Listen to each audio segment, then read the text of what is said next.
Probably the funniest part was when you had to have a straight face when you type in a person's account and have it pull up, because we had a box for customer notes that people had, for us, we had to read before actually checking them out, because it would have information about, like, let's say they were really, really horrible, they would have information in there about it.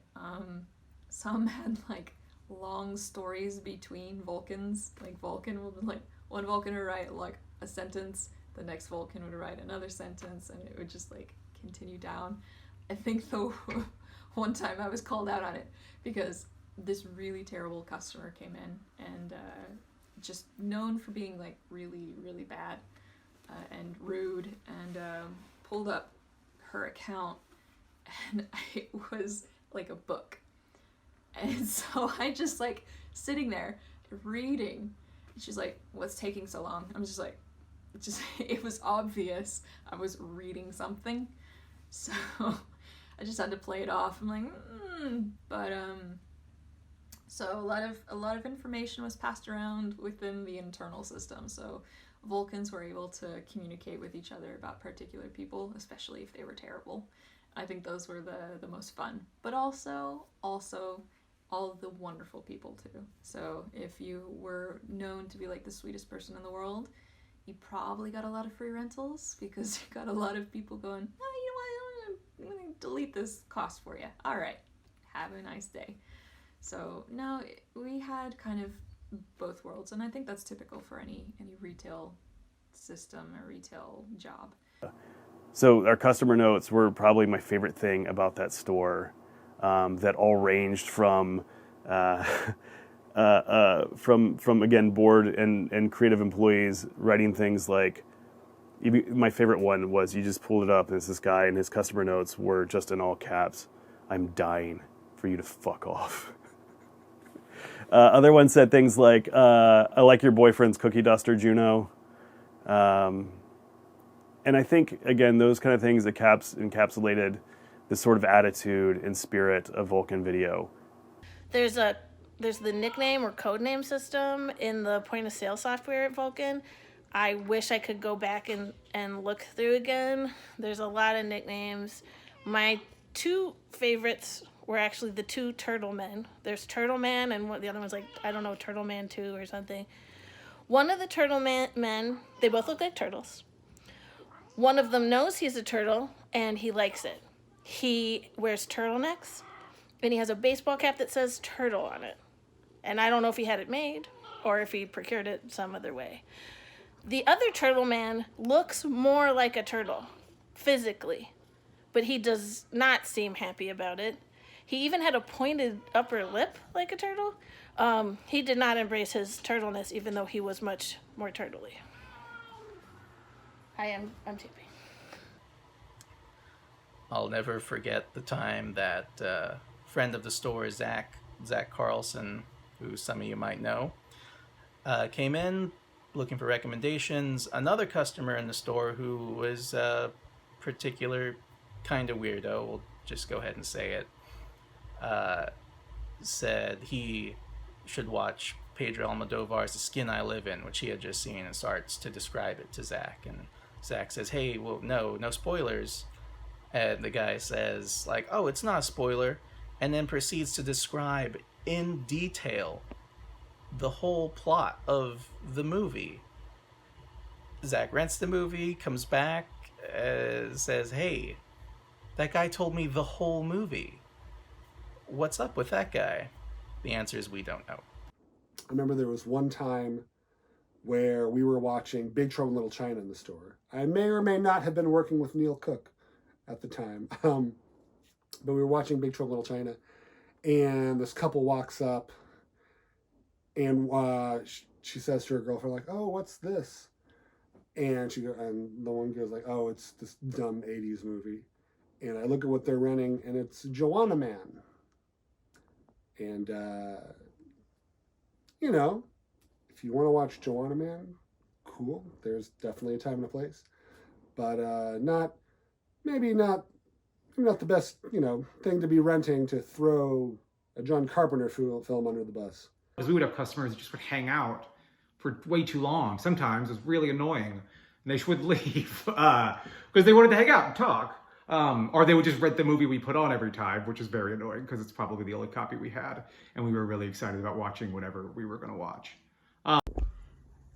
My favorite Vulcan memory was one night at the Central Store, Eagle Pennell. The guy who made Last Night at the Alamo showed up. He was completely wasted. He had been drinking down the street at Hole in the Wall with a bunch of guys, and he decided that he wanted to show them his movie, because none of them had seen his movie, because nearly no one has seen Last Night at the Alamo.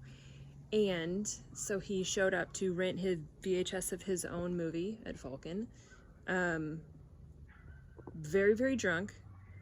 I started getting him set up with an account so that he could rent the movie, and he did not have a photo ID. He didn't have an address. He didn't have a phone number that he could give us.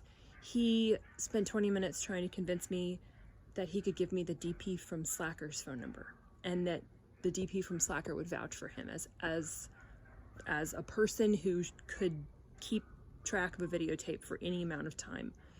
He didn't have money. He tried to insist that we take what he said was money, and it was an extra large, super long dollar bill with Republic of Texas written on one side, and when you turned it over, it was a notepad. So he pushed that across the counter to us at one point and said, "Just take my money," and then he grabbed his videotape, and he ran out of the store before anyone who was behind the counter could stop him, ran down the street. One of our regulars followed him down the street. Eagle Pennell apparently turned around at one point and chucked the video at the guy's face, so the guy brought it back to us. And the next week, our manager, Mitch Abney, wrote Eagle Pennell a letter on the Republic of Texas dollar bill saying, "You're never welcome back in the store." Vulcan video.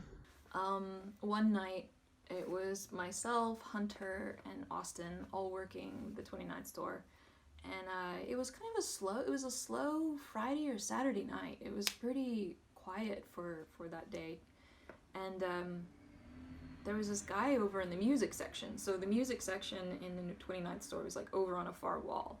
And on the opposite side of it was the porn section. So you had music wall and porn. And so there's this guy, and he was just like standing in the music section. We were like, he's probably just like checking out the porn. What's he doing? And he was there for a while. So I just like was putting up returns and go look around the corner, and the guy's just like staring at the music wall. I'm like, "Do you need help?" He's like, "Where's my Freedom Rock?" He's like, Your what?" He's like, "You don't have Freedom Rock. Where's your Freedom Rock?" I'm like, "This is a video store. This is not a music store. It's a video store." You need Freedom Rock. He just like flipped out, and he was clearly a bum, so he stank to high hell. It was, the smell was terrible, and he just started really freaking out because I was like, "It's a video store and we don't have your Freedom Rock." So I was like, so he was freaking out, and I said, "Okay, I think you need to leave." And the moment I said that, it was like I flipped some switch in this guy's brain, and he just started rampaging. So suddenly he's like, "You can't tell me to leave." He starts taking off his shirt. I was like, "Oh God." And Hunter is like coming over. He's like, "You need to leave." Like Hunter's very like quiet and shy and very soft spoken. So he came over. He's like, "You need to leave. Like, you need to go." And the guy was just not having it. So he was freaking out, running around the store. And we realized, okay, this guy's too much that we can handle. We're going to need to call the cops. So Hunter picks up the phone to start calling the cops. The guy notices that Hunter's going to grab the phone and starts dialing. And he starts like throwing things around. He throws his balled up shirt of stanky bum sweat and like throws it into my face, smacks me like in my head. Austin like runs to the back. He's like, "Oh shit." And then Hunter's like trying to hide in the back with the phone, like trying to tell the cops to come. And we're trying to handle this guy, and he just starts pushing over all of the computer monitors. He just smashes them on the floor. pushes over the video stands, and they just go down like dominoes, like boom, boom, boom. So the store is being literally turned upside down by this drunk bum because he wanted his freedom rock. And we're doing our best, like Hunter and myself and Austin were trying to handle this guy, and we couldn't. So we were like almost trying to like lure him outside. And finally he goes outside, and we run up and like lock the door. And so while Hunter's still on the phone with this drunk bum, freedom rock bum, whatever, he like starts coming up to the windows and like slamming on them and freaking out. And we're just like, holy shit, this guy's on like meth, what the fuck?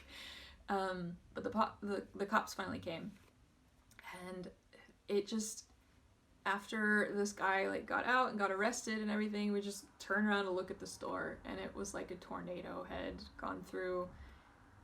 It was an experience, and that story, because of all of that, ended up in the Austin Chronicle as like a story about how occupational hazards working at Vulcan.